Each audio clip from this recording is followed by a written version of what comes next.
Welcome Lund loyalists to John Lund Unleashed. Those watching on YouTube, on the John Lund Unleashed and Bay Area Sports Collective channels. Viewers on X, Instagram, LinkedIn, and Facebook, and Lundos listening to the podcast on Apple and Spotify. John Lund Unleashed, brought to you by Reapel Sports Medicine. Got pain? Check out our revolutionary stem cell treatments. And guys, if low T is bringing you down, Reapel Sports Medicine can put you back in the game. Now all juiced up and ready to go, here's Johnny. Is it too early for that? Is it too early for that? A giant mistake. You see all the money. It is episode 151. You got a great drink that you can float 151 off the top. You light it on fire. Adios, mama. That's what it's called. There is Willy Adames looking happy, and we were all happy on that day where he gets introduced as the new shortstop of your San Francisco Giants. But since then, not so good. Maybe he's pressing. Bob Melvin said that yesterday. We'll get into that whole conversation. Good morning, good morning, good morning. I hope you are doing well on this Tuesday. No, it's Tuesday. Everything runs together, but it's Tuesday because I just heard the trash trucks outside of my house. It is trash day. So welcome in, episode 151. Thank you for joining us. Yeah, we should start with a 151 float. Now, it's a little bit too early, kind of too early. It was just past 8:30 Pacific time. Thank you so much for joining us. We appreciate you hanging out with us, and we just have an absolute ton to do today, an absolute ton, I got to tell you, because there's news not only on the front four, and we have to acknowledge this. We're a third of the way into the season, exactly 1/3 into the season, and Willy Adames has a long contract. It's not a Carlos Correa 13-year contract, but it's long enough. And so you start to panic a little bit, and we shall discuss. I'm not going to panic too much, but a giant mistake. And we'll get into that conversation as well. It is episode 151. John Lund Unleashed on YouTube. Please make sure you are subscribed to the channel. That way, not only do you get the show Monday through Friday at 8 a.m. and Saturday at 10 a.m., but you also get stuff we send out during the day. We send out like 3 or 4 pieces yesterday to the Lund loyalists first, and then it goes out to the regular population. So just make sure that you are subscribed. Hit that like button, please, so that the algorithm will pick us up and think it's not a half bad show. And also, please make sure that you have those alerts on, like I said, because it goes, we do different things throughout the day. We shoot different things out throughout the day, especially with the 49ers during their OTAs. And I'll be down there later in the week. And so we'll have an opportunity to hear from some players and so forth. And you definitely want to have that. And we'll do some interviews and the such. But good morning. Also, the Bay Area Sports Collective. You see that B in the corner there? That is me, my show, John Lund Unleashed, Tom Tolbert, which is an awesome show. He had Steve Kerr on last week, had Marcus Thompson on last week, so don't miss those shows. Polly Mack, who today is a Tuesday, so Polly will be on at 11 o'clock right after me on the Bay Area Sports Collective on YouTube, so make sure that you subscribe there. He's with Creative Tony. They do a tremendous show. Rod Brooks, I just was on the page and I just saw Rod. Quality Hang is up there. Amy G has got a podcast up there as well on a YouTube show, as does former Giant Jeremy Effel. And if you haven't heard Jeremy or seen Jeremy's show, he is awesome, interacts. He's just a great dude. So those are the podcasts and the YouTube shows we have so far. And we'll be adding constantly. As I told you, they don't trust me anymore because I just tell people what's happening. And they're like, yeah, we don't want to do that. So that's what's going on. But make sure you're subscribed to both channels, John Lund Unleashed and the Bay Area Sports Collective. And before we get to the chalkboard and say good morning to everybody, remember this fine program, John Lund Unleashed, is sponsored by my good friend, Dr. Jeffrey Reapel, right there in San Ramon. He is awesome. Click, I'll give you a minute, on the QR code right there. And plus it covers my face, which is a nice thing. But if you click on that QR code right there, you're going to go straight to the website, which is Reapel and Reapel Sports Medicine. And what's awesome about it is not only do they do the things I talk about, which is low T. I've low T, been doing treatments for years, but I found that Dr. Reapel is the best because it's not a weekly shot. It is a blood test. You're going to go exactly to the point that you want to be and you used to be. You're going to feel like yourself. Metabolism's going to be faster. You're going to feel better. You're going to feel like yourself. You're going to have more energy. I promise it makes a world of difference. I've been doing it for years. It's just you don't have to do the weekly shots. Really, really easy. Take a quick blood test, Dr. Reapel, and it's great that it's a doctor is saying, okay, this is where we need to be. That's where I am, and I've never felt better. And then my wife, and I tell you this all the time, she's doing stem cell treatments. Dr. Reapel is one of the first doctors in California years ago to do stem cell treatments. And if you haven't heard about stem cell, it is absolutely awesome. He can tell you the details, but I know this because I've experienced it with my wife. She had some foot problems, was having some problems there, and we could never walk long distances or run long distances. That's a thing of the past. Her elbow and her shoulder, I tell you this all the time, we would watch TV and she would have all these frozen type things and contraptions, and she'd order them all off Amazon. And we actually ordered a square freezer to put all these things in, and she doesn't have to use it anymore. In fact, my son had an ankle issue the other day, and I'm like, well, we have a freezer full of frozen stuff, because Lainey used to use that all the time. And now because of Dr. Riopel and the stem cell treatments he's done on her on the elbow and on the shoulder, she doesn't have to use anything anymore. And she feels absolutely great. So click on that QR code right there with Dr. Riopel, or real simple. All you have to do is just Google it. Just look it up. Whatever is your favorite search engine of choice. Riopel is spelled Riopelle. Dr. Jeffrey Riopel, right there in San Ramon. If you're in the East Bay, it's a no-brainer. If you're anywhere in the Bay Area, I'm telling you, it is absolutely 100% worth the drive. He is the best. Tell him I sent you over when you call, or make that appointment so that he can treat you in such an extra special way. Dr. Jeffrey Riopel, fine sponsor of the program. All right, let's get to it. Offense is offensive for the Giants. We'll discuss. Panic on Adames. I want to get your viewpoints on this, not only in the chat room today, but hit me up right underneath here, your comments. Willy Adames, too early to panic? Or are you going, come on, man. This dude, we finally get a signing. We feel good, and Willy Adames is bombing to this level. We'll talk about it. Plus, Bob Melvin, excuse me one moment. Plus, Bob Melvin talks about it in postgame last night. So we'll hear from Bob Melvin on what's going on with Willy Adames and his theories on why Adames is off to a slow start. But do we have to panic? I want to get your thoughts on that. Pitching, for the most part, held up. Yesterday, I didn't think that was Hayden Birdsong's best start, and he has an explanation for it. Maybe it's an excuse. Maybe it's an explanation. We'll hear from him after the start as well. What can they do about the offense? We'll discuss a few things. I looked last night, man. I looked hard. I looked in the minors. I looked around the league. There's just not a lot out there, but there is something the Giants could do internally. I don't know if I love the option, but remember, Lamont Wade Jr., he's hitting 161 and hitting sixth in the lineup, by the way, 161 and hitting sixth in the lineup for the Giants. And we are not early anymore. We're not using that word anymore on the show. It is not early. We are a third of the way into the season. We are not early anymore. So they've got to do something about that. OTAs happening for the 49ers, as you see on the chalkboard there. But the biggest thing for me is, and I got to get Vic Tafer on the show. In fact, I got to do it this week. Vic is back, has written about the Raiders for years and years and years. And you know Vic Tafer, he's awesome. So he's back from Vegas. He's writing about the Niners and does a great piece on Jake Moody. Jake Moody physically has changed something, but is that going to matter mentally? That's what I want to know. And so I'm going to talk about the Vic piece. I'm going to get Vic later on this week. Knicks and Pacers last night. Knicks and Pacers are tonight. OKC and Minnesota was last night. That was a crazy game. If the Warriors would have gotten that Anthony Edwards in the playoffs, then the Warriors would be moving on. I don't know what has happened to Julius Randle and Anthony Edwards in the playoffs. Dante DiVincenzo, who was terrible against the Warriors, and a bunch of these guys have stepped up for the Warriors for the Timberwolves, and they're sitting there going, Ant, hello? And same thing with Julius Randle. They just can't handle him. The problem for Minnesota is that Oklahoma City actually has some size, and the Warriors don't. And so they dominated. So we'll get a little bit more into that. Knicks and Pacers, my theory on, I am a conspiracy theorist. We'll discuss that as well. Caboose has to do with Jimmy Snakes. I don't know if you've seen Jimmy Butler in this video. It is incredible and hilarious. So anyway, we'll do that as well. And random things happen throughout the show. By the way, I was having problems with this picture, but thanks to Scott Reese, he got me on last night. We were on Cron 4. There I am. See that? Lund Latest was on Cron 4 last night, and I was having problems, but I got some video. I'll play it for you tomorrow on the show because we have so much going on today that I was like, I'll wait. But thanks to Scott Reese, thanks to Cron 4. I had a good time last night on Sports Night Live. So good time had about on that. So I appreciate Scott Reese having me on last night. And that is what's going on today. And we'll get to everything. There's just an absolute ton, like I said, in between Willy Adames and Jake Moody talk. That'll probably take up most of the conversation today. But I am always one who, when my ADD kicks in, you never know what's going to happen. Hi, Dom. Hi, everybody. By the way, great turnout today. John and Jake and Skills. Lots of people in the room today. Joy, it is great to see you. Bucko Sports, good morning, good morning. Hurley Bird, all the people are in. Kenny Smith is in today. If you do not know, Bebop Jones is here today. That is great.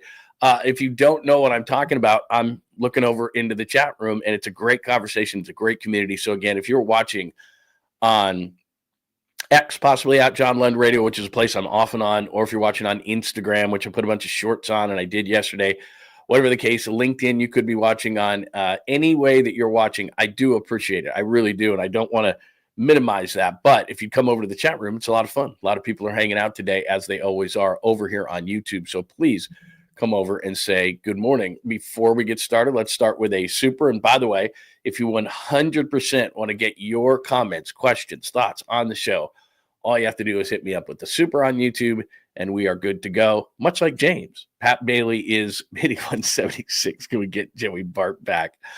Yeah, early in the season, I have not looked at Joey Bart lately. I'll do it right now. He was hitting like 314 early in the season, and he was looking pretty good. Joey Bart.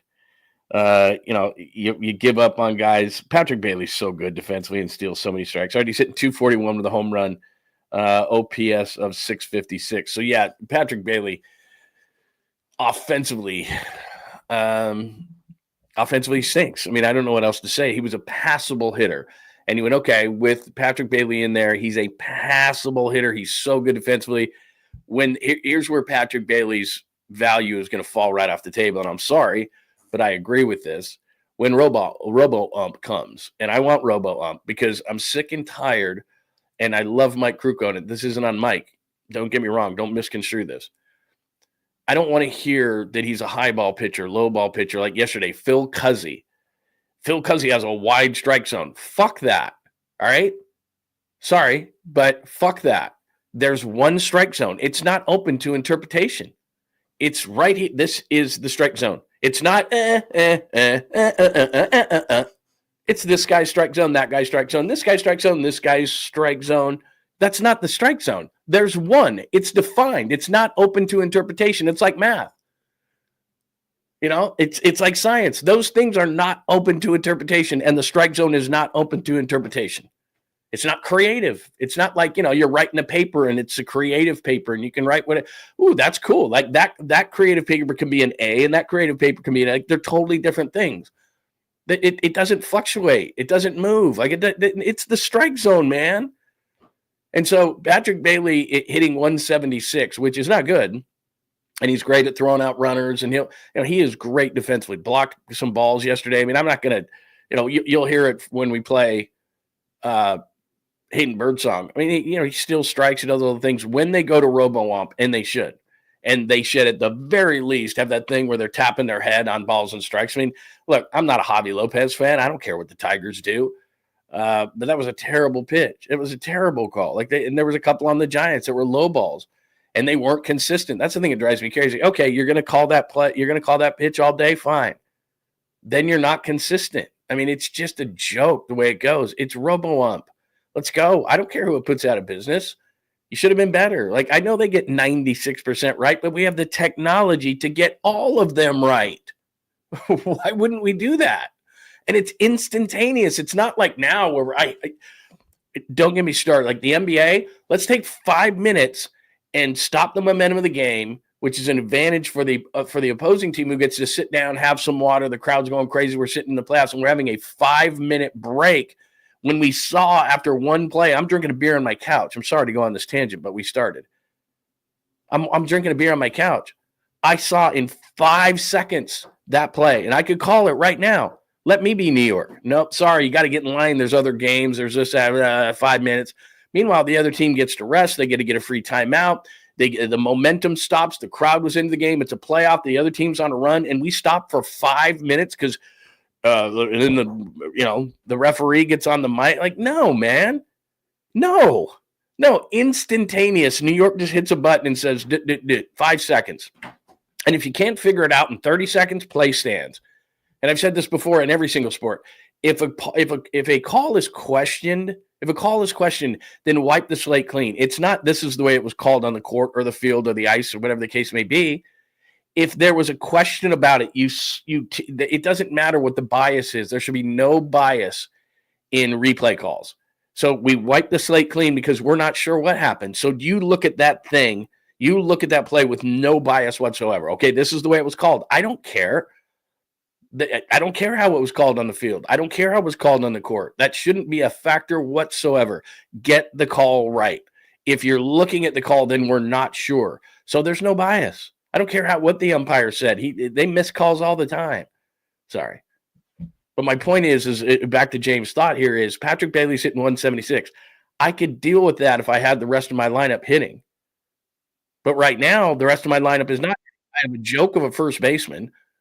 We are a third into the season, and Lamont Wade Jr. is hitting 162. What naked pictures does he have of somebody high up in the Giants organization? Got to be. What else is the explanation? And I'm not anti-Lamont Wade Jr., but what I'm saying is that put him in the minors for a minute. Have a different set of eyes. Look at the guy. Like, he walked yesterday, and I thought that was a huge win. I'm like, oh, my God, Lamont Wade Jr. walked. Like, that was a win. When a guy walks at a power position that you need to hit. And he's hitting 60 yesterday. I don't care. I don't even want to look at the analytics. I don't give a shit what the analytics are. He's hitting 161, I think 162 now. Woo! I don't care who he's dominated. I don't care about left on right. I don't care about road games. I don't care about grass, day, this, that, curveball, slider, spin rate. I don't care. He's hitting 162. He shouldn't even be hitting. He should be hitting 10th in a 9-man lineup. There's no way he should be near it. And if he is, then put him somewhere. Go back to Arizona. Work on your swing. It's so embarrassing that a guy's hitting 161 or 160 whatever, and he's in the major leagues, and they've given him no help other than, okay, don't get me wrong. I'm sure they're in the cage every day working with the guy, and they've got a mental guy working with him and all these kind of things. He clearly needs to go down to the minor leagues. You can't be hitting $160 something and then have a catcher hitting $176, and then we'll get into Willy Adames in a minute and have him tanking the way he's tanking. My God, like, what are we doing here? There's no other options. Now, I'll tell you, because I went through them, there's not a lot of them.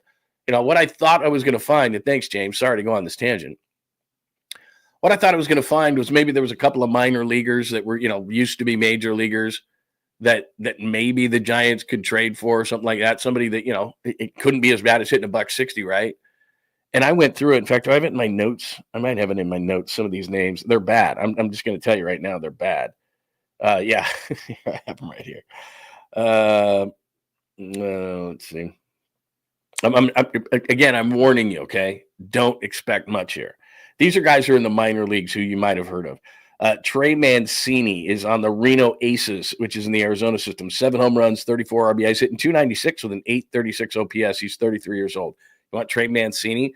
Look, I'm not a Trey Mancini guy, but could he be doing worse? Mike Ford, the former Giant, St. Paul Saints, AAA from Minnesota. 8 homers, 27 RBIs, hitting 216. He's a left-handed hitter with an 846 minor league OPS. Garrett Cooper. You know Garrett Cooper.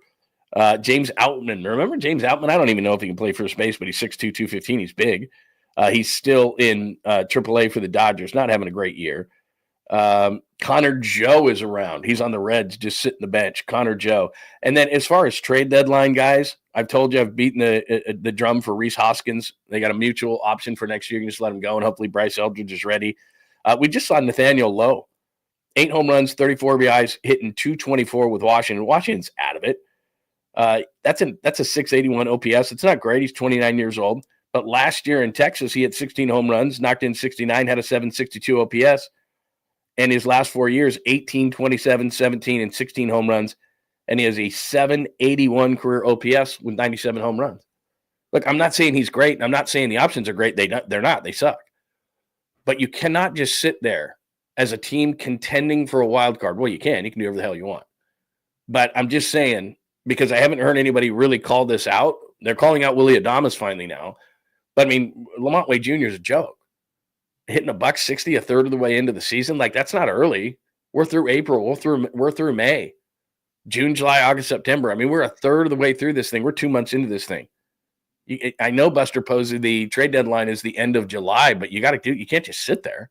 You can't just sit there and allow a guy hitting 160 in their lineup so bad he's sitting 6th. He hit 6th yesterday.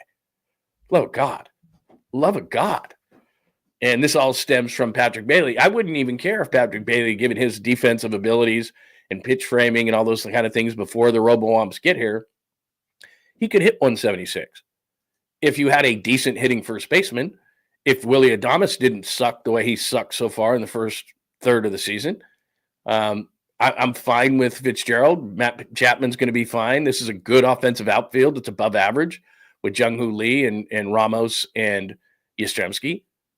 It's not a bad offense. It's not a bad offensive outfield. It's one of the best in baseball. And third base will be fine, and second base will be fine. I'm getting to the point where I'm not sure if, I keep waiting. I keep saying to myself, is Adames going to come around? I'm not saying yet that it's a mistake, the contract, but what I am saying is that I keep waiting for him to come around, and we're a third of the way through the season, so he doesn't necessarily have to come around. I think he's going to. Bob Melvin said he was pressing yesterday. So anyway, let me hit a couple more of these supers, and then we'll get more into this. Sorry, I went on a rant right out of the gate. That's a good call right there, Fuji. When Bailey and Wade hit above 200, we party. If both of those guys go over 200, yeah, we'll go on the air. That's what we'll do. That's a great point by you, Fuji. We'll go on the air and do a live show, and we'll just drink beers and shots if they go above the Mendoza line. One's at 176 and one's at 161, 162, something like that. I bet Posey could play first and hit at least 190. You know what's funny that you say that, Fuji? Thanks for that. That's a great call by you. So I'm on, like I said, I was on Channel 4 last night with Scott Reese on Cron, and we start talking about, first base and what the hell they're going to do. And I was so mad that I didn't bring this up, and he did. He goes, "What about Buster?" And he was dead serious. He's like, "Is Buster the best first baseman in the organization?" And I was like, "Yeah, he is. Don't give me Bryce Eldridge yet. He can't even play the position in his, what's he in, AA still trying to come back? Buster Posey's the best first baseman in the organization. How pathetic is that? When did he retire? Like 3-4 years ago? Buster Posey, if they could activate Buster Posey, I'm 100% convinced he wouldn't be hitting 160-something. I guarantee he'd be a better offensive player than what Lamont Wade Jr. is. And it's not like Lamont Wade Jr. is a gold glove first baseman. I'm not saying that Buster would be great in that regard, but you're not in the squat. At least you're at first base. And I'm not saying it's an easy position because first basemen get pissed, like Dr. JT Snow, and try to say that it's easy. It's not easy. But from an offensive standpoint, there's no doubt in my mind that Buster Posey would – I'm being 100% dead serious. 100% in my mind that the best first baseman in the organization is actually the head of baseball operations, Buster Posey. He's the best first baseman. Could he activate himself? Could he at least play a little? Could he DH so that Wilmer Flores could play first base? I'm being dead serious, man. I just read you those names. Nathaniel Lowe, Trey Mancini, James Outman, Garrett Cooper, Mike Ford. Any interest in those guys? Or Buster Posey? Like, that's who's available. Now batting, designated hitter, number 28, Buster Posey. Who would you have rather have had up in the ninth inning yesterday? Buster, actually like a Rich Eisen. Rich Eisen runs the 40 and like in a suit with, I think he does put on tennis shoes now. I mean, I would have rather have had Buster Posey literally walk down from a suite with his suit on and hit instead of Lamont Wade Jr. And I think we would have had a better result. That's really bad. But when you're hitting $160, my God, I mean, am I off? I would love to see that. I don't think I'm off. I don't think I'm wrong. Buster Posey's the best first baseman in the Giants organization. All right, offensive offense. Let's get to some of these things. I started on kind of a rant here, but let me get to some of these things. That's Adames, Giants pitching. This is how bad it is right here. Look at this. This is from NBC Sports Bay Area after the game. Laura Britt is awesome. With Sean Estes, one of my favorites. Offense, first through the sixth since May 9th, pretty much last in everything. I mean, you can just see there. Look at the, oh my God, on-base percentage, 273, OPS, 605, runners in scoring position. Isn't this a thing? Don't we do this every year? Runners in scoring position. Giants runners in scoring position. 193, 103 with 2 outs, which is just brutal. So that's what the offense is doing as far as that goes. Willy Adames, and I don't know who this is, Brian, but I did double check this. And since he came up at first, I checked it. This is accurate, but I wanted to give him credit. I don't know who this is, but 2 for 32, 063, 20 runners left on base, 9 strikeouts. It's just the pitching. And he says, did they make a mistake? I'm not going to go so far as to say they made a mistake in paying Willy Adames, but let me share my screen with you as I am often want to do and just show you a little bit on Willy Adames. I don't know, my voice is breaking up here for a second. That's career stats. Here's Willy Adames. So here's what gives you a little bit of what's the word I'm looking for? Just say, wait a minute, man. Let's not freak out just quite yet on Willy Adames, right? Is that you're looking at this thing going, okay, well, there's a track record here of Willy Adames. I mean, look, they bought high. I mean, there's no question. Look right there, 32, 100, 12 RBIs. They bought high, 794 OPS, pretty good. Before that, I mean, at this point, see, this is what scares me right here. I would take that in a heartbeat, and I'm not sure if he's going to get there. 24-80 with a 217 batting average, 717. He might get to that point. I don't think he's getting to 31 home runs or 98 RBIs. So that's not going to be him. Maybe that could be him this year. But I mean, here's a guy right here. This is just in 2021. I mean, he hit 285. He had an 886 OPS. I mean, that's not bad. You're looking right there when he went to Milwaukee in the middle of that season, hit 285. Again, 25 home runs right there. 20 home runs. So I mean, this guy has been. It's not like they looked at last year and said 32 home runs, 112 RBIs. Oh my God, guy's awesome. 251. So I mean, he's not gonna be a 300 hitter. But I mean, he's hitting 205 with a 617 OPS. Well, they could have done that themselves. Thank you very much. Now, to be fair to the guy, 54 games, 236 plate appearances, 210 at bats. Last year, he had 610 at bats. So we're a third of the way into the season. He's a third of the way into the at bats, basically, of what he had last year. How much can Willy Adames turn around? I would take right there. If you told me right now, and he's not on pace to do any of these things, if we're a third of the way in, he's on pace basically for 15 home runs and 75 RBIs. So give me 24 and 80, 217 batting average if we could get that up just a little bit. And that OPS is 100 points higher than what he is hitting right now, and that's 2 years ago in Milwaukee. So it's not lovely. It's not lovely. And then let me show you this one more time. Let me show you one other thing real quick. Let me share my screen with you one more time because let me do this real quick because there's another one that I want to show you about splits and so forth this year because it's not really – what's funny is you would have thought you'd be looking at Willy Adames and you would have thought, okay, well, it's see, hold on. I got a bunch of Willy Adames things open up here, so I got to make sure I get the right one. I think that's the right one, or is that the one I just showed you? I did splits. Oh, here, yeah, this is right. So here's the thing. Okay, maybe Willie's getting better, right? Maybe Willy Adames, I just showed you, he's not. Last 7 days, 087. Last 14, 156. And then the last month, he's hitting 208. He is showing a little bit of power. He has the 4 home runs in the last month, so at least he's showing that. But it's not like he's getting better. And then you're like, okay, where is he struggling? Where is he exactly struggling? Well, left-handed pitching, which there's not a ton of it, but left-handed pitching for Willy Adames. Look at that. I mean, he has 8 hits all season long against left-handed pitching. So left-handed pitching, he's struggling, and you would think he'd be struggling at home. You think to yourself, well, it's in his head. He's struggling at home. He's not. He's struggling away. Well, he's struggling both, but he's hitting 174 away in 109 at bats. 2 home runs. And then he goes home and it's not awesome, but at least at home, he has a 712 OPS. On the road, he has a 529. So what I was thinking I was going to see was that Willy Adames, clearly it's getting into his head. Home splits, he's going to be terrible. He's not going to be hitting at home. He's hitting 174 on the road. Like, dude, 174 on the road. Those are the parks that you hit in. You were in the National League last year. And we've got the balanced scheduling the way that we've got it. So you've hit in all these ballparks before. If you were struggling at home, I could understand that. It's not great. I mean, it's a 712 OPS. It's not great. But, I mean, he's 200 points lower almost on the road. So I don't know what's going on the road. I mean, that's a stark contrast on the road. And all the numbers, 238 to 174, the OPS is down almost 200 points. So, I mean, he's struggling everywhere. You're like, okay, where's he struggling? Okay, left-handed pitching on the road. Again, the game of clue. Left-handed pitching on the road with the wrench in the library.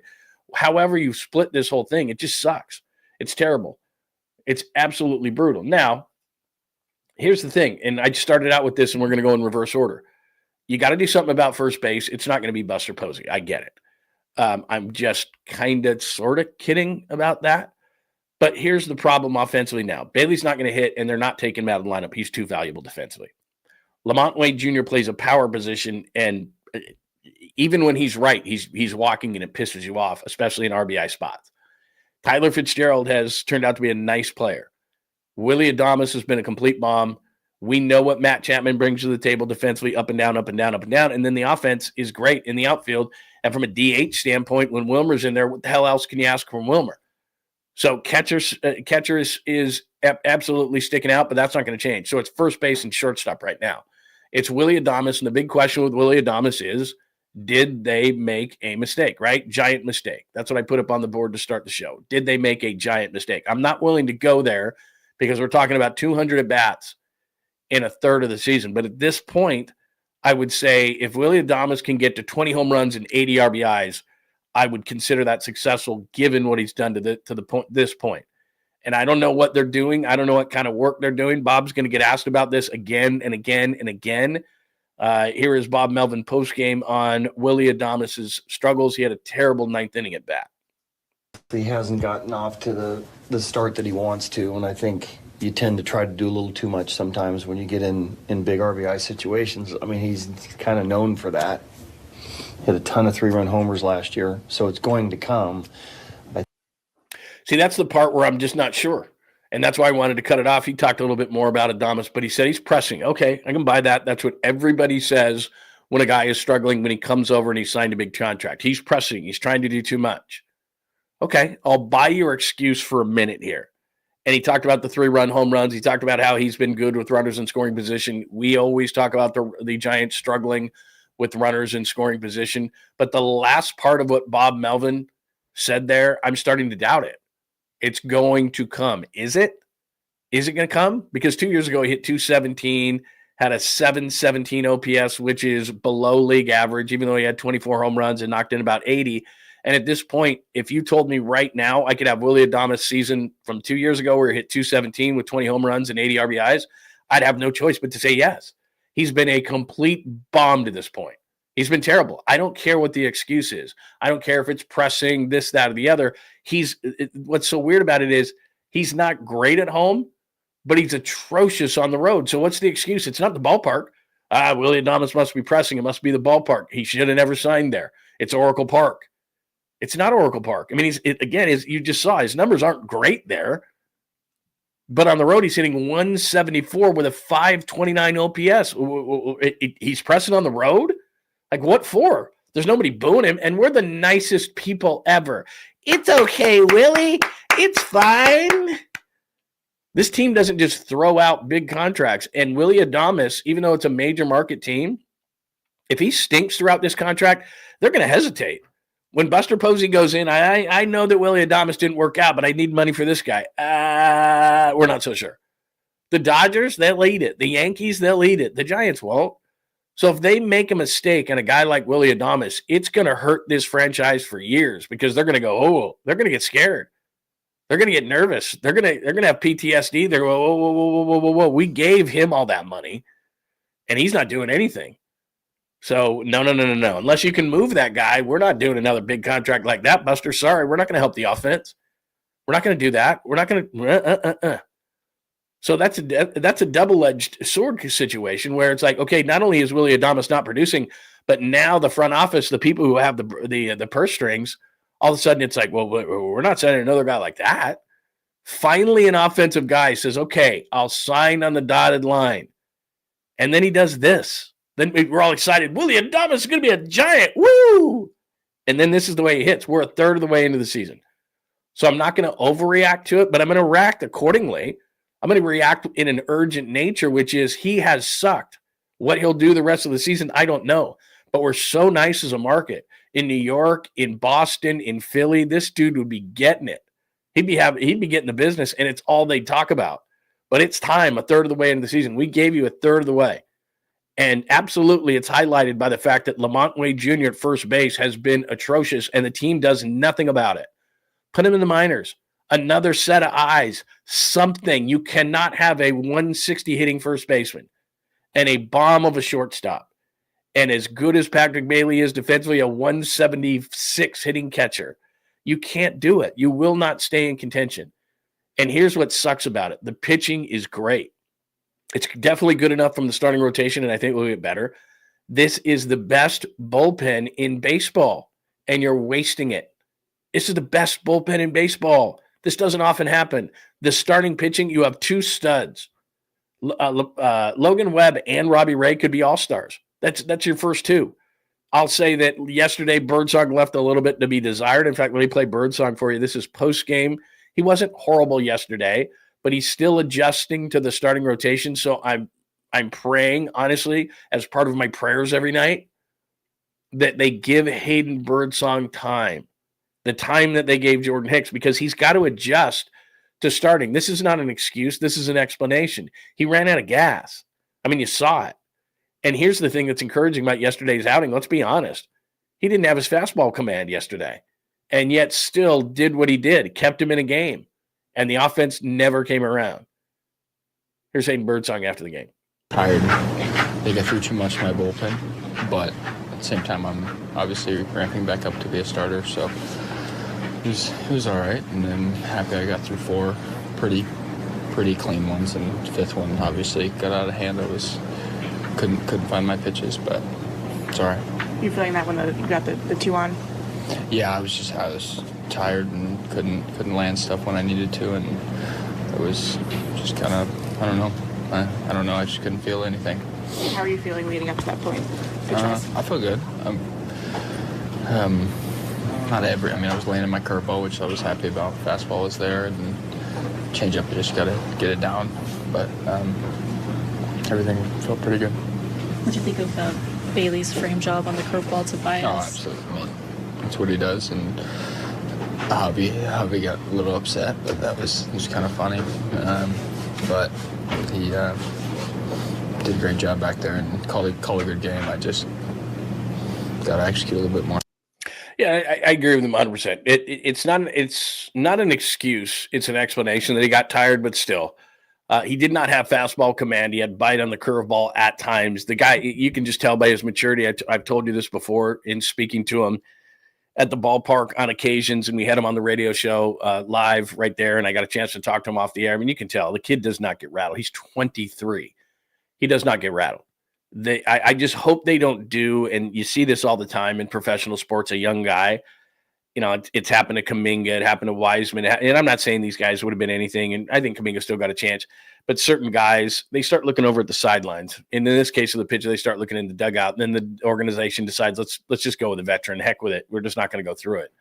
We're a wild card type of team, we just won't go through it. Well, they'll give Lamont Wade Jr. forever at first base, but if this guy doesn't do it right out of the gate, talking about Birdsong, then he's out of the rotation. You've got to sit down with him, I think, because he is your number 3 starter. He's got the stuff.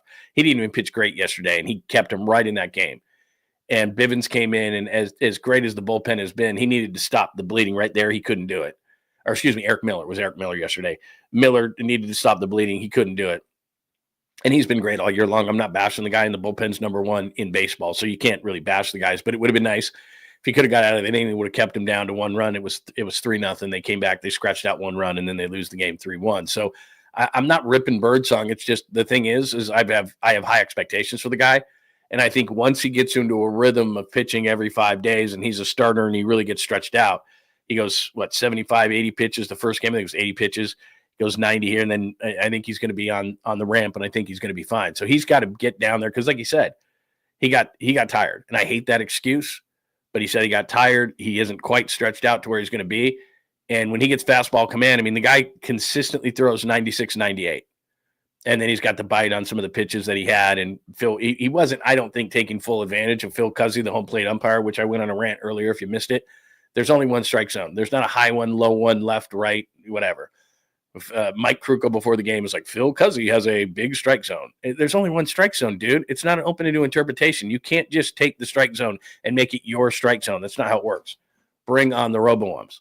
But you saw at the end there what Hayden Birdsong said, and he kind of smirked when he said it. Like, yeah, Patrick Bailey stole that strike. Javi Lopez lost his mind, gets kicked out of the game. But I don't blame Javi Lopez in that situation. It's like there's one strike zone, and you don't get to move it and change it. Now, Patrick Bailey did a great job, but Patrick Bailey hitting 176 when they get robo-umps, I know he throws out a ton of runners. I know he blocks a lot of pitches. I know he's a great defensive player, but his number one claim to fame and the whole reason that he cannot be replaced, he can hit 076, let alone 176, because he frames pitches the way that he does, he's not going anywhere, which means Adames at short stick out. And I don't know what they're doing, honestly, with LaMonte Wade Jr. I have no explanation. I would love to give you one, but I don't have one. It doesn't make any sense. We're a third of the way into the season. The guy should be, if he's not DFA'd, okay, you like the guy and you still think he has upside. Okay, you're not going to DFA the guy. I get it. There's not a lot of talent out there, and he would be picked up by somebody. And I gave you a roster of Trey Mancinis and guys in the minor leagues who you don't want. I understand that. But at some point, then, rather than bang your head against the wall every single day, he's got to go somewhere and get someone else to look at his swing, or just take 2 weeks off and get maybe it's mental at this point. We all go into those kind of mental funks. I don't know. Go sit with the sports psychologist for a couple of weeks and just take some time off, man. Something, because he's in a really bad space right now. So that's the Giant side of things. Let me just give you one thing. Let me throw up the pitching real quick, because this is Shane Rubin does a great job with the Chronicle. Best bullpen, 2.51 ERA, a 1.99 opposing average. Rodriguez, Duvall, Miller, Rogers. So I can't complain about the bullpen. It's been amazing. My point about the bullpen is they're wasting it. You don't get this every year. You don't get 4 relievers like this, and that's not even Ryan Walker, who's going to be good by the end of the season. You don't get a bunch of relievers like this pitching like this. Don't waste it. The Mariners last year had the best rotation in baseball, wasted it. This is the best pen in baseball, and this rotation, especially with Birdsong, if he gets regular spots, and then you get Verlander back to maybe be a 4, this could be a good rotation. Top 10, top 15 rotation with this bullpen. That's a playoff team if the offense is decent. Just decent. Now, I'm going to throw something out there that I don't even like to throw out there, because everyone's going to go, Lund said this and Lund said that. But I'm just going to, I with no bias, I throw this out there. This is Marco Luciano last night. 6 in the night tonight, and Luciano just unloaded again. Oh my goodness. This one way gone. I think it cleared the ballpark. All right, so Luciano right now, just for the heck of it, because this might be somebody that they just give a chance to. Now, look, he's not great this year. You look at Luciano, 222, 9 home runs, 29 RBIs with a 766 OPS.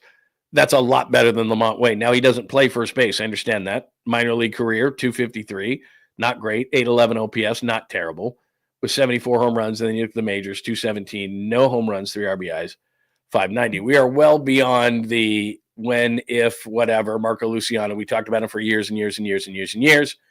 Hit 2 home runs last night, 9, not bad, not all, but there's no position for him. But just for the sake of conversation, again, you've got to get creative here. Buster Posey, unfortunately, who's the best first baseman in the organization, is not going to come down and take off the suit and put on 28 again. But why not put Wilmer Flores at first base? Not great defensively, I get it, but he's hitting. Put Wilmer Flores at first base, and just for the hell of it, see if Marco Luciano has anything for you, and put him and have him be your DH, because he's a DH. I mean, he's too young for it, but he's a DH. Why not? What's it going to hurt? Is he going to have worse at bats than LaMonte Wade Jr.? We're solution based on this show. I'm not saying it's the best solution ever, but I just read you a bunch of names from the minor leagues, veteran guys: Trey Mancini, Mike Ford, Garrett Cooper. That's what's out there right now. You trade until July 31st. How about you give us, your top 3 prospects for Rhys Hoskins? Buster's not going to do that. Now, as we get later in the month of June, could he pull something off? Potentially. And you got to pray for Brewers' losses, because everybody's kind of in it now with 3 wild card teams on each side. So that's the downside to that. You love it. Yeah, they have my teams in it. The downside is nobody wants to trade. Unless you're Colorado or Pittsburgh or something like that at this point, nobody wants to trade. And if they do want to trade with you, they want your first, second, third born. So that's kind of it. So anyway, what are you going to do? So I don't know. I'm sure there's better options out there, but right now, if I'm the Giants, I got to sit around a big mahogany table right now and go, okay, it's not going to be Trey Mancini, but could Luciano DH and have Wilmer play first base? I mean, you got to get creative here. I can guarantee you that probably somebody brought up, Buster, you sure you can't play first base? Are you sure you can't play first base? Like, they got to get desperate here. With the way Adames is not hitting, with what's going on at first base, you're going to keep your catcher. You're in the wild card race, man. And you don't have time to wait. We're a third of the way into the season. Let's just assume the Dodgers are what the Dodgers are.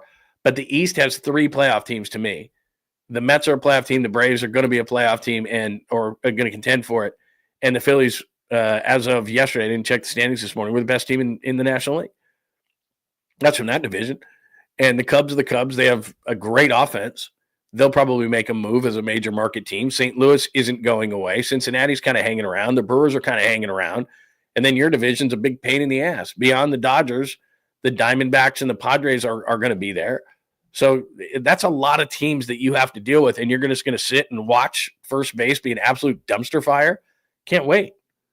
I understand 10% into the season, 20% of the season, 25% of the season. We're a third into the season. Got to do something about it. So I just threw out Luciano. I don't love it. All right, there it is on the baseball front. We did about 40 minutes on the baseball front, 45 minutes on the baseball front. Give me your thoughts on the Giants. What could they do? What should they do? What would you do? You're Buster. Would you come down and play first base? Would you give Luciano a shot? Any of those minor league names I threw out there? Or would you just keep doing what they're doing, banging their head against the wall and praying that Lamont Wayne Jr. is going to come around? What would you do? Let's see. And the other question is, are you panicked on Willy Adames? I am not. I am not panicked on Willy Adames, but my expectations, at least for this first season, they're down a little bit. I didn't think he was going to hit 32 home runs, knock in 112. Those were career high numbers for him. My expectations for Willy Adames offensively coming into this park, and again, that's not where he's struggling. He's struggling on the road, struggling both, but more on the road.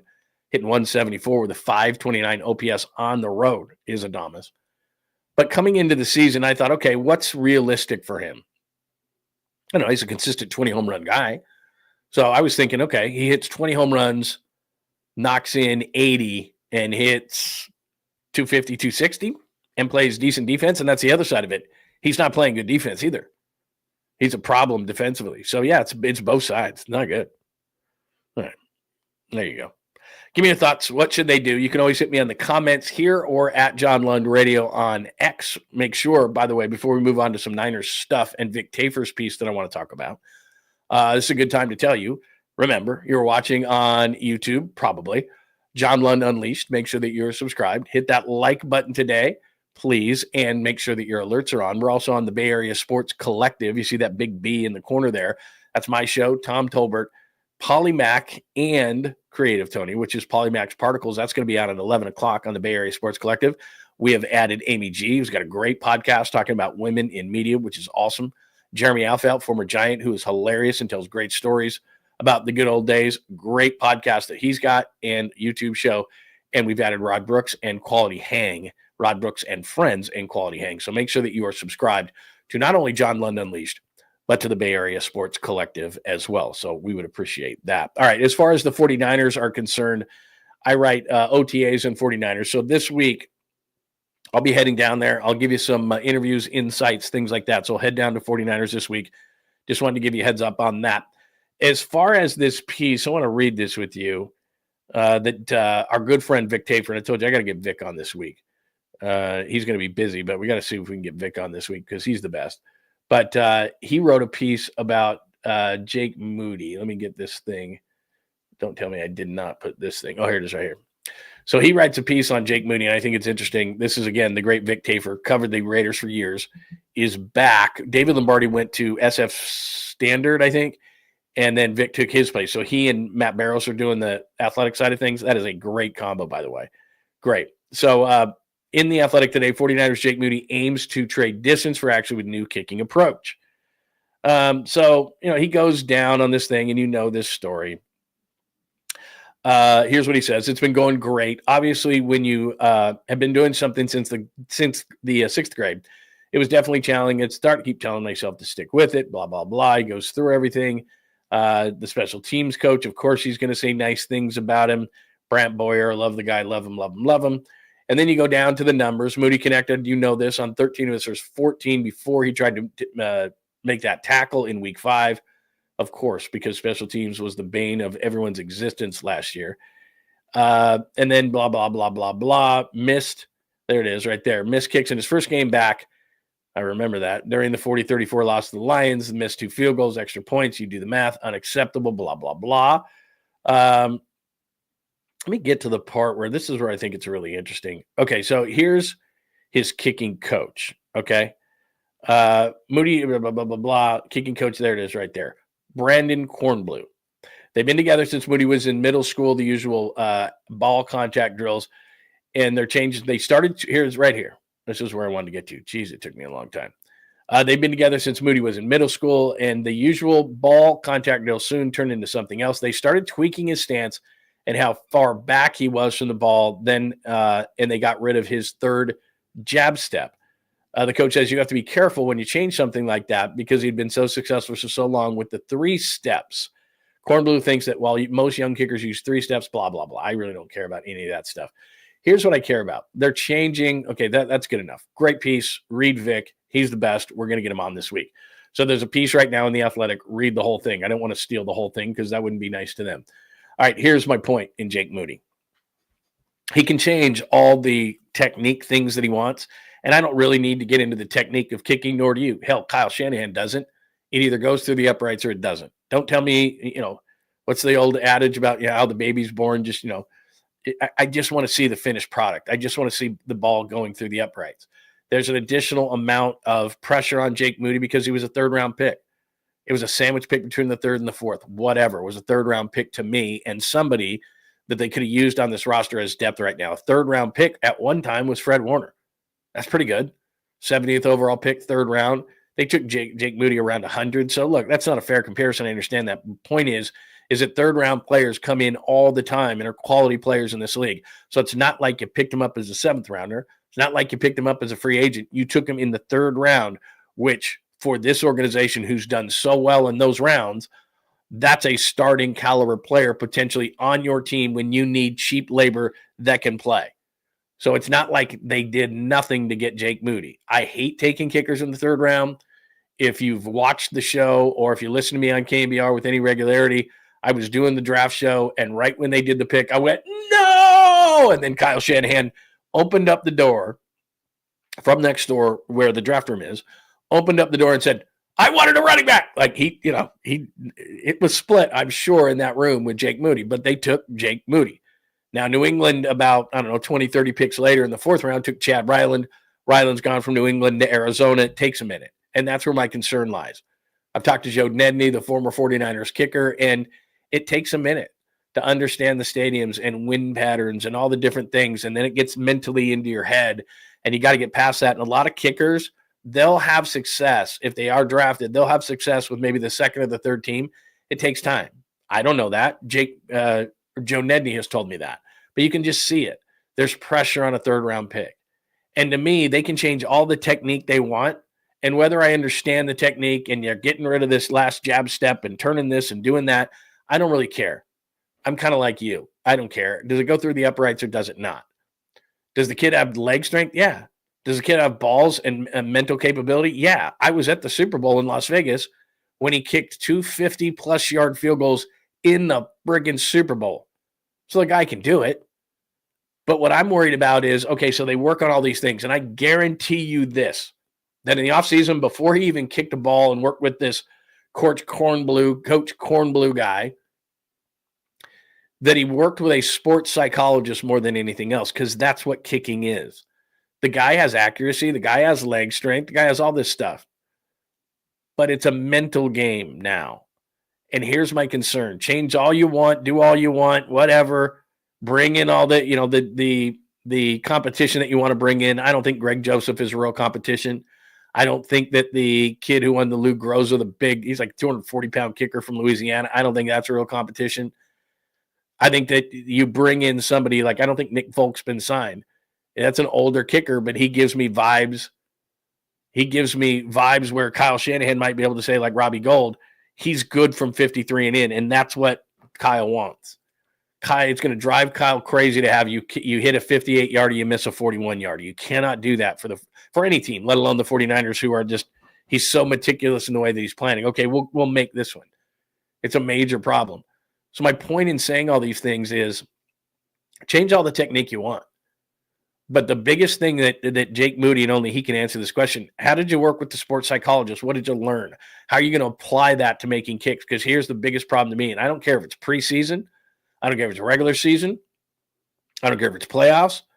Whatever the case may be, once he misses a kick, and if it's at home, he's going to get the business, man. It's going to be loud. The boos are going to be raining down. So let's say it's that I think they play the Raiders, Chargers, and Broncos in the preseason. You miss the first kick of the preseason. It's a 39-yarder. It's wide right. All that, to me, all that psychology is gone. And I don't know if Jake Moody can recover from it. I just don't.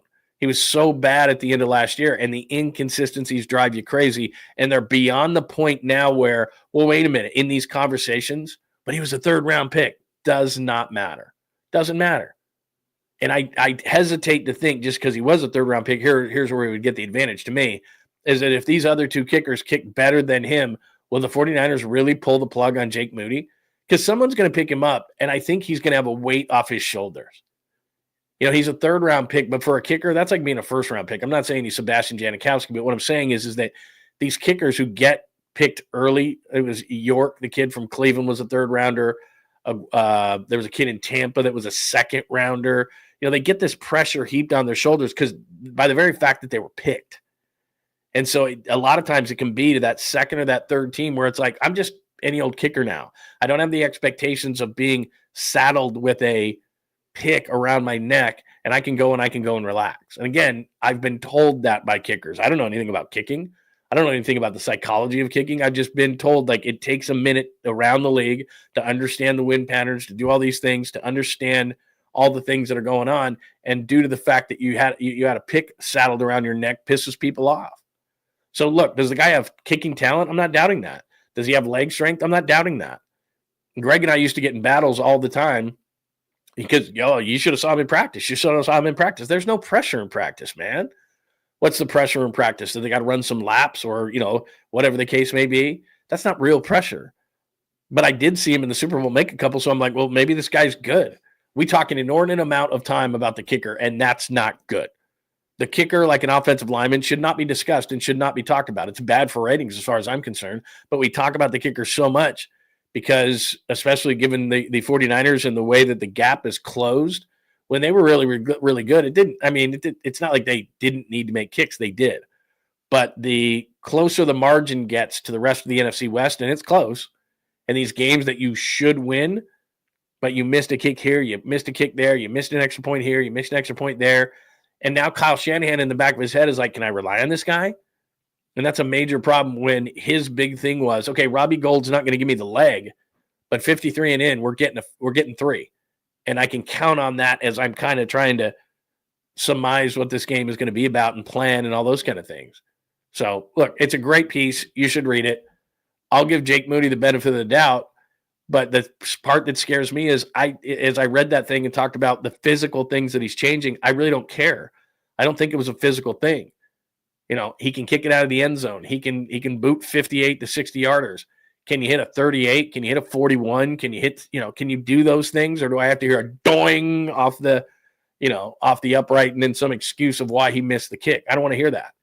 And if he misses in preseason, the boos will rain down. And will that undo all of the good, sports psychology he did in the offseason? We won't know. That's the biggest problem.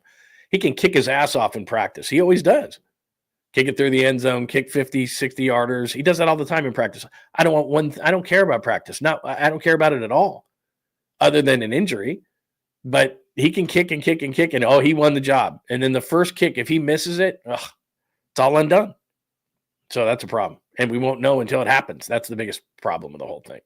So anyway, we'll have more from 49ers HQ later this week. Make sure that you are subscribed. Make sure that you have your alerts on because I'll be heading down and we'll be talking to players, coaches, and the such, and we'll bring in some stuff for you. This is a good point. Moody got tired of Tebow looking over his shoulder. Yeah, maybe that won't hurt when you have to have the long snapper defend you and you're getting in fights in the sidelines. That probably didn't help. That probably didn't help his psychology. I'm just thinking that probably didn't help his psychology, but I could be wrong. I could be wrong. Maybe that. No, it didn't. It did not. So anyway, there's the latest on Jake Moody. And again, read Vic's piece. It's a great piece. I'm simply saying that, unfortunately for a kicker, it's psychology. And we won't know until he misses a kick of whether, okay, I'm still fine. I'm going to go through these exercises that my sports psychologist told me about and blah, blah, blah, blah, blah. So there's the latest on the 49ers. Vic on Moody is where we are on the chalkboard today, episode 151. We went through the Giants' offense.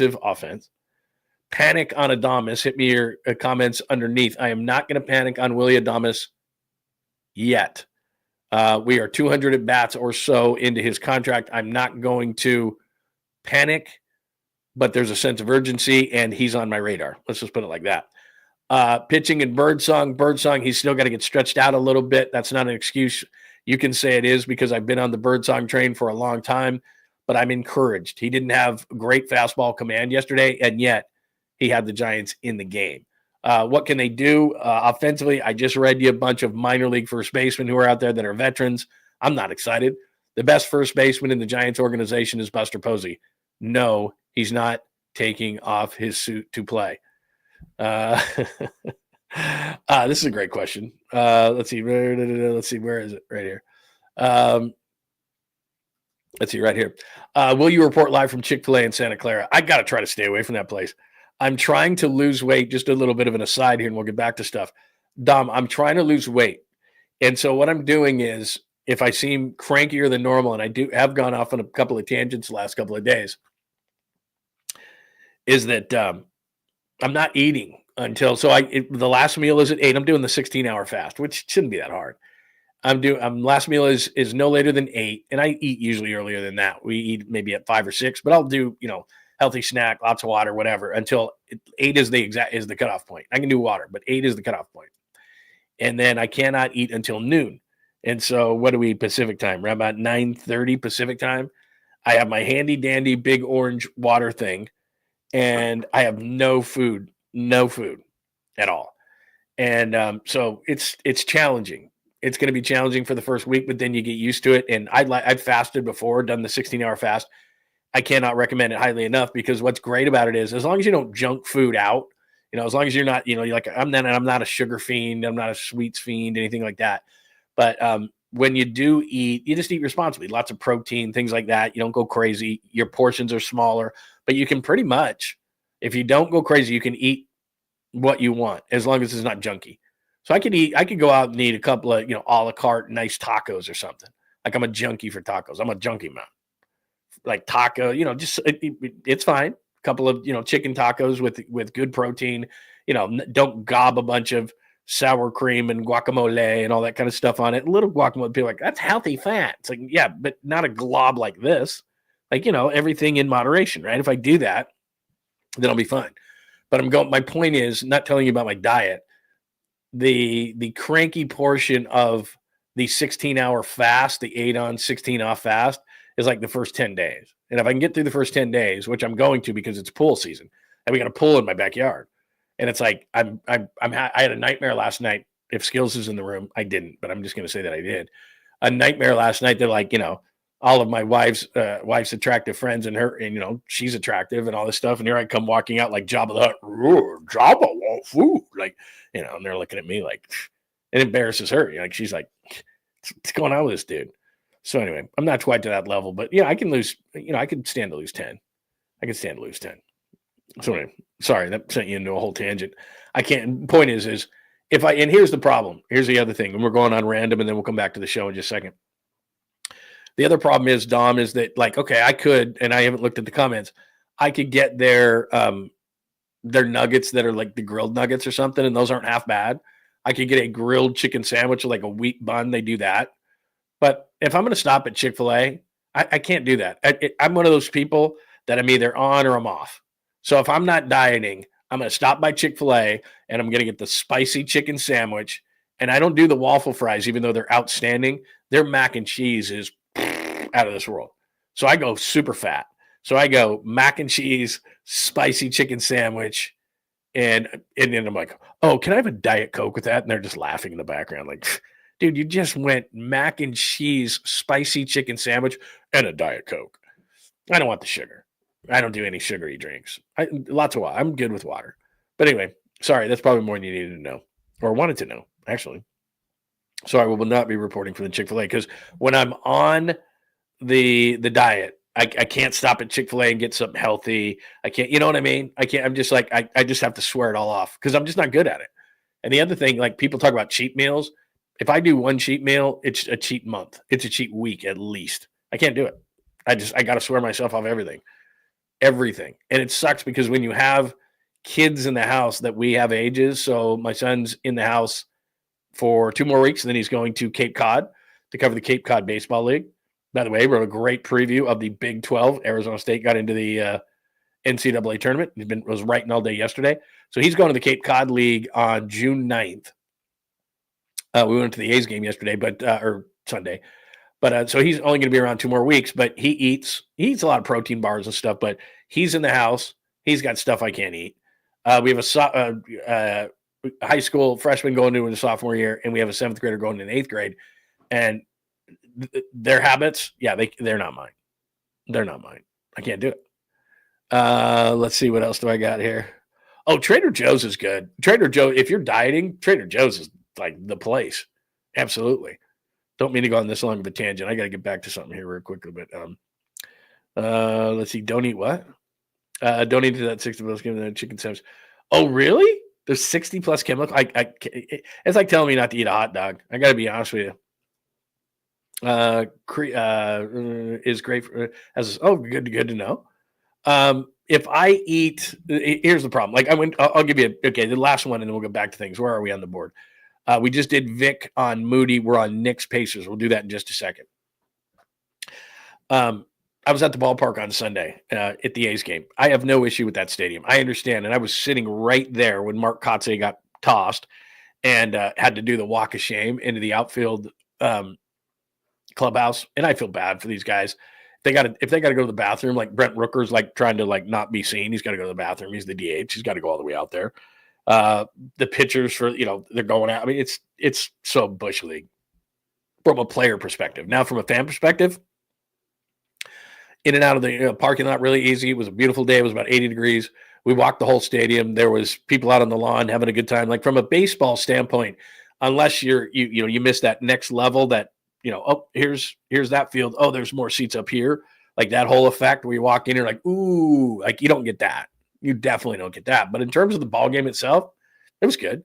But my point is that you mentioned, somebody mentioned how a chicken sandwich was made and there's lots of chemicals at Chick-fil-A. I can't go to the ball game without eating a hot dog. I just can't. And so, we had a couple of beers, we were hanging out, whatever. And then they had and they don't have the greatest food selections there, I'll say that. But they had a like hot dog and sausages and everything. And I usually would go with like a hot link or something, but I just wasn't feeling that. So I just got the regular old dog. And I think I downed that thing in 3 bites. That's why I'm on a diet. I was like, what am I doing? Sunday did it for me. Because I'm driving home and I had peanuts and I had a couple of beers and I had early in the game, of course. I cut that off very early. And then I had a dog and I was driving home and I'm like, that's it. Like I'm done. Like it's almost end of May. I got to lose 10 and I got to be taking my shirt off at the pool. There's that's it. That's what happened. I was just like, I'm done. All right. We're on Knicks Pacers. Knicks Pacers tonight. I talked about this in a short yesterday, which you can get at John Lund Unleashed. And a lot of people were hitting me up on this. You know this if you watch the show on a regular basis or listen on Apple, Spotify, wherever you get your favorite podcast, that I'm a conspiracy theorist. And I just don't believe Oklahoma City took a 3-1 series. We'll talk about both of them. So we got Knicks, Pacers, OKC, Minnesota. They're both on the board there on the chalkboard. Oklahoma City beats Minnesota. Anthony Edwards, a total no-show. Julius Randle, a total no-show. And I'm sure Warriors fans are going, oh, where was this in the last series? Yeah, Oklahoma City has size. There's a guy named Chet Holmgren. There's a guy named Hartenstein on the Thunder. They have size, something Warriors didn't. That's giving Minnesota trouble. They can't just waltz to the basket anytime they want or grab offensive rebounds anytime they want or whatever. So that's giving them problems, and that's something the Warriors will fix in the offseason. I don't know. People have hit me up with this in comments. Would the Warriors have fared better than Minnesota has? Well, if Steph Curry was completely healthy, and by the way, I think Minnesota still would have won that series. It's about matchups. Last night, the secondary players from Minnesota couldn't have played better. And they just were waiting and waiting and waiting and waiting for Anthony Edwards to do something, and he never did. Meanwhile, Shai Gilgeous-Alexander, the MVP, every time they needed a big hoop, he got it. That's just what happened. Jalen Williams stepped up big time for the Thunder last night, and they showed why they're so good. They've got a 1-2 punch that I doubted at times this year. I still think that if the Knicks make it, I think the Knicks will beat Oklahoma City, but Oklahoma City is really good. And it wouldn't surprise me at this point if they won. They got their scare from Denver in a 7-game series for a team who has won and knows what it takes to win. If Aaron Gordon is healthy in Game 7, do they win? Maybe. But Oklahoma City is where they are, and Shai Gilgeous-Alexander is proving that he's damn worthy of being an MVP, whether I would have voted for him or not, whatever. What does that matter? He's really good. And Jalen Williams came off a bad game last game and was really, really good. And then they've got a bunch of role players who hit shots, play defense. Alex Caruso is – what a great pickup that was. You know, those are the kind of players where, you're glad he's not on the Lakers. But it's like you look at the Lakers and you go, what were you thinking? Like, there's a guy who helps you win basketball games, not always in the box score. He defends. He can defend 1 through 5. And unless it's, he's not defending Şengün so much. But, he can guard 1 through 5. They had him on Jokic during that series, just to be a pest. So he can guard 1 through 5. He can hit the occasional shot, but he's going to get you extra possessions. He tipped a bunch of balls out. He saw that Minnesota wasn't guarding cutters and backdoor cuts. He does a couple of those to get him going. Like, he just does all these little things. So they've got a bunch of guys like that on the roster that you're like, okay, there's Shai Gilgeous and there's Jalen Williams, but then Holmgren's blocking shots. They hit a bunch of threes. They're not normally a great three-point shooting team, but they look good last night in beating Minnesota. But to me, the story of yesterday's game or last night's game for Minnesota was, where's Anthony Edwards? That guy that crushed the Warriors in the second half of games, where was that guy? Like, I kept waiting for second half Anthony Edwards last night. He never came. And DiVincenzo's hitting shots and, all these other guys that you haven't even heard of. Who's number 00 on Minnesota? He didn't play in the Warriors series. Like, that guy's hitting shots. They're hitting shots all over the place, and they're just, like, looking at Anthony Edwards going, please. He had 2 shots in the first half. Like, dude, you got to take 10, even if they're just, like, blind from, mid-court. You can't do that. So anyway, there's that side of it. But Knicks Pacers, let me go back to my conspiracy theory. Sorry, I got sidetracked there. I just don't think they're going to have Oklahoma City and Indiana in the NBA Finals. I just don't think the NBA will allow it. So, we'll see. Tonight's game is going to be interesting to me in that I'm going to watch the zebras. I'm going to watch the whistles. There's a way that the playoffs have been called. They've allowed them to be incredibly physical. A couple of times, again, he just fell into his old ways. Anthony Edwards was expecting to go to the free throw line, and it was like, get your ass up, get back to the other end and play defense. They're not giving you that call. They haven't given you that call the entire playoffs. So stop it. Stop whining, get up, and go. Stop trying to sell that thing. Some reason, like on picks and weird things, they'll give weird calls. But then if you got the ball in your hands and you're trying to drive to the rim, a lot of times it's like there better be a machete involved in your head rolling off the floor. Then you might get a call. But short of that, you're probably not getting a call if you're going to the rim. They're letting them play physically. They're letting them play physical inside. They're letting them play physical on people trying to get to the rim, all those kind of things. So that's the way it is. So if in this series, all of a sudden we see a bunch of nitpicky fouls and whistles and things like that, then you and I can talk about it. If not, then I'm wrong. If Indiana wins tonight and they take a 3-1 series lead, now maybe the Knicks can come back from that. Probably not. But I expect that the Knicks win again. We're 2-2 going back to Madison Square Garden, and there might be a couple of things where you're like, ooh, what was that? That could be wrong. Could be wrong. I would be surprised if the NBA allowed an Oklahoma City, Indiana NBA Finals. It would be one of the lowest rated NBA Finals of all time, and they don't like that. So we'll see. I could be wrong, but we'll see. All right, before we get to the sweet, clean, family-friendly caboose pistol, I have a good one for you tonight, and it has to do with today, and it has to do with Jimmy Butler. So let me double check, make sure I don't have anything else that I need to hit here. And do remember, let's see. Okay, just double checking on this stuff. By the way, thank you for joining us in the chat room today. A lot of great chat going on today. If you're watching on X at John Lund Radio, if you're watching on Instagram at John Lund Radio, head over to John Lund Unleashed on YouTube, and please subscribe and hang out in our chat room. Lindbergh, haven't seen you in a while. Shroom Boys, good to see you, man. Good morning to you all. Let me double check on. I always like to double check on Instagram. A lot of people hanging in Instagram today. Very, very cool, man. Hello, Instagram people. Very nice. All right, we got a good crowd in on Instagram and on X today, as I was just double checking everybody. All right, let's hit this. Let me get the open ready for the Sweet Clean family friendly caboose pistol. Nobody likes snakes. I mean, I'm not a snake guy. You're not a snake guy. I don't like snakes on a plane. You may have seen this video. This is from a couple days ago. Jimmy is, I don't even know where this is, but I know that Jimmy is all over the place as far as where is Jimmy, and maybe we'd have to play a game of where in the world is Jimmy Butler. Here you go. John Lund Unleashed presents the caboose pistol. Wedged in the crack of her buttocks. Somehow, someway, Lundo thinks this is the best way to leave a final impression on you for the day. The old caboose pistol, everybody has one. Did you say caboose? I know some women who could hide a machine gun in there. Yeah. Leave me out of this, you weirdo. Here's John. All right, so Jimmy Butler is on vacation. I'm not sure the exact scenario, but you can see this on his Instagram page, Jimmy Butler's Instagram page. And so I think it's one of these street vendors, you know, you do that and like, I keep on walking, but it's Jimmy Butler. And, well, I don't want to tell you anymore. You'll get the idea and then we'll talk about it.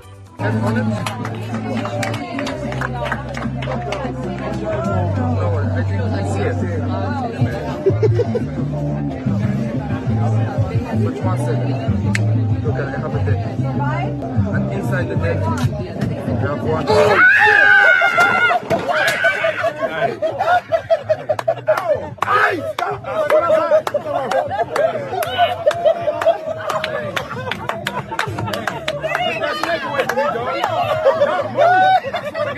I swear to God, I'll play with snakes. I don't have to play with snakes.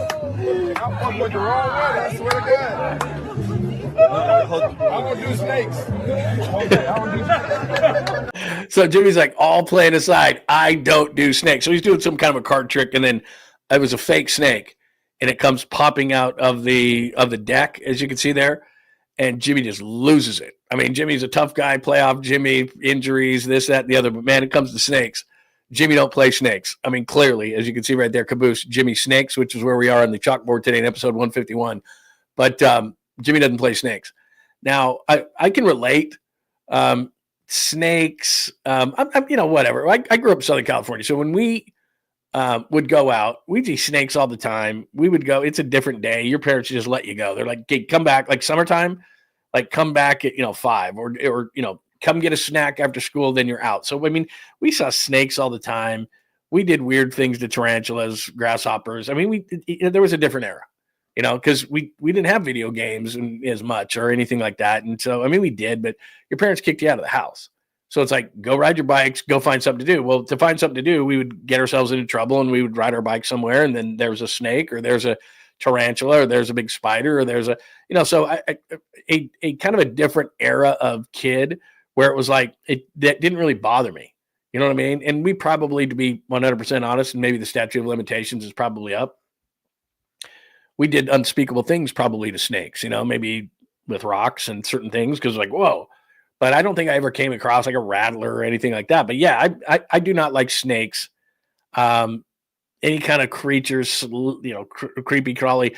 One of my roommates, I've told this story before, in college, I lived in a fraternity house and we all voted for it and I voted against it. People voted for it, but he had this big, I don't know what you call it. It's not an aquarium, that's fish, but this big encasement, and he had a snake in it.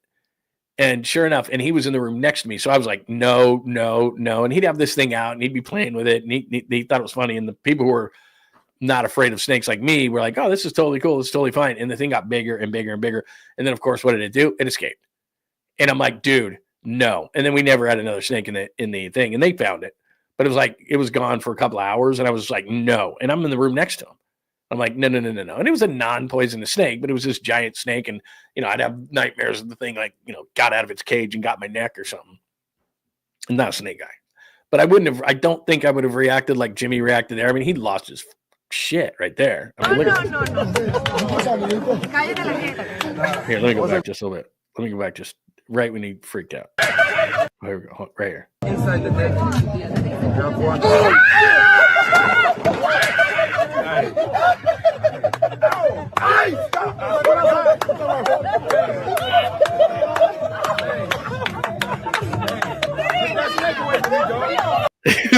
Put that snake away, dog. It was a fake.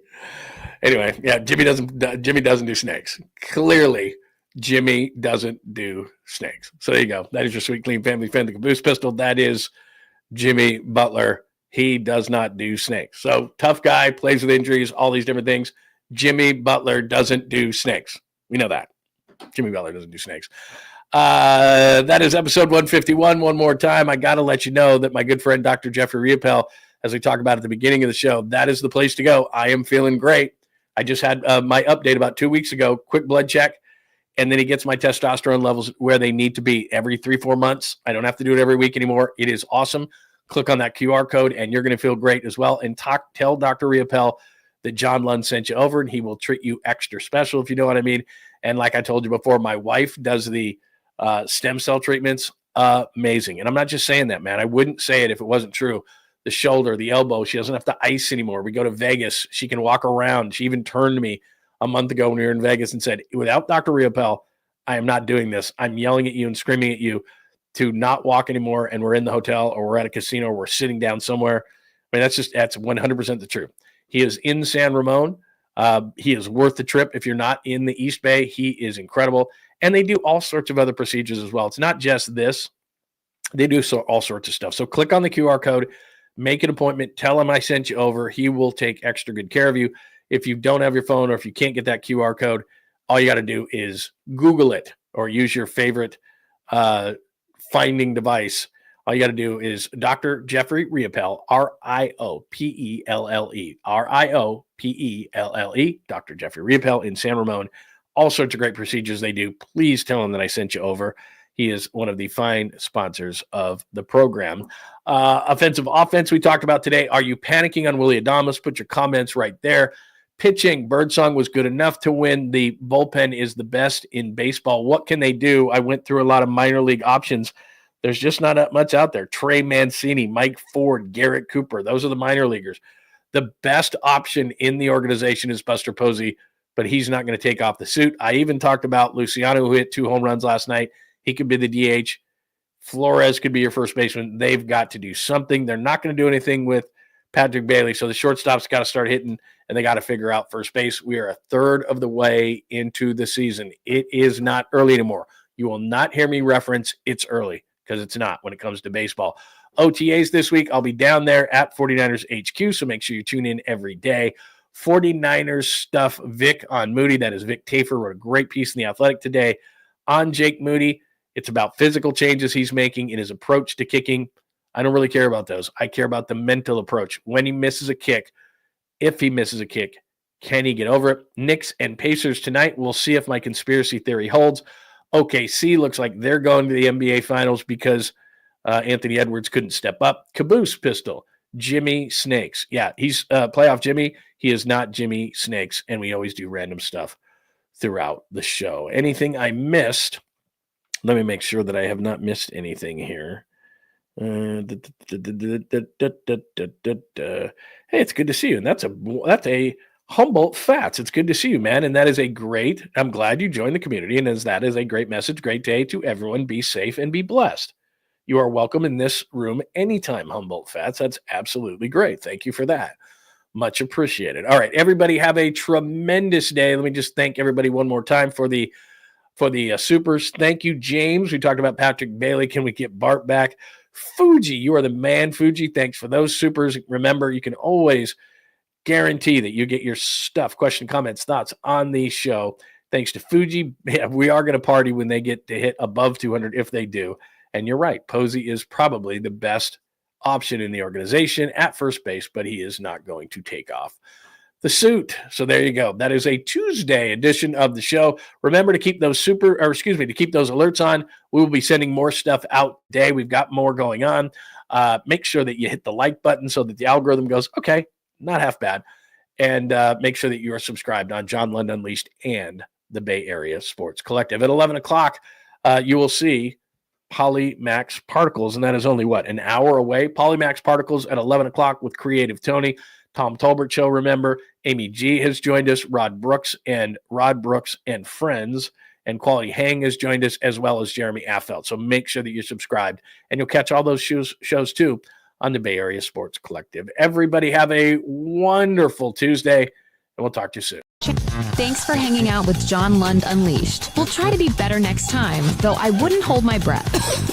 Please like and subscribe on the John Lund Unleashed Pod YouTube channel. Watch live shows weekdays at 8 a.m. on YouTube, Instagram, and X. And make sure to have your alerts on for shows throughout the day or night. All things Lund can be found at johnlundunleashed.com. johnlundunleashed.com. Goodbye!